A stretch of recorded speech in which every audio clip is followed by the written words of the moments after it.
Ya pemirsa, diduga korsleting listrik dari salah satu rumah warga yang kosong saat ditinggal pemiliknya. Mengakibatkan 9 unit rumah di Desa Ibul Besar 3, Kecamatan Pemulutan hangus terbakar.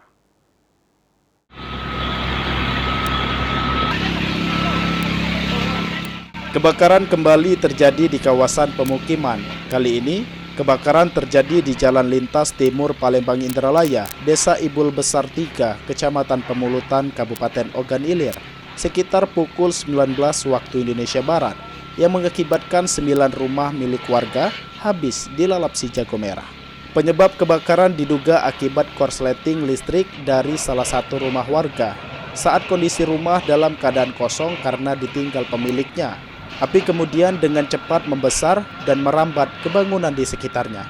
Penjabat Kepala Desa Ibul Besar 3, Sherly mengatakan, akibat kebakaran tersebut sebanyak 36 jiwa dari 9 kepala keluarga harus kehilangan tempat tinggal. Sementara itu kerugian material masih dalam tahap perhitungan.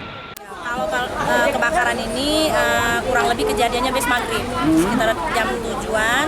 Kalau untuk rumah yang terkena ini lebih kurang 9 rumah, 9 kakak. Kalau untuk jumlah jiwa yang terdampak sekitar 36 jiwa.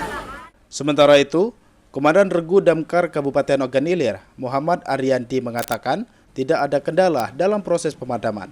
Namun, akibat kobaran api yang cukup besar, kebakaran baru berhasil dipadamkan 2 jam setelah kejadian. Pemadaman dilakukan dengan menurunkan mobil pemadam milik Damkar Ogan Ilir dan BPBD Ogan Ilir, serta dibantu mobil pemadam dari Damkar Kota Palembang. Ya, kami dari tim pemadam Kabupaten Ogan Ilir tadi sudah melakukan pemadaman dan sama dibantu oleh pemadam Kota Palembang yang meluncur dulu ke lokasi, dan kami backup-nya dari pemadam Kabupaten Ogan Ilir dan juga dibantu oleh BPBD Kabupaten Ogan Ilir. Meski tidak ada korban jiwa dalam peristiwa tersebut, akibat kebakaran yang terjadi, para korban harus mengungsi sementara di rumah keluarga atau tetangga terdekat di sekitaran lokasi kejadian. Eki Saputra, PAL TV.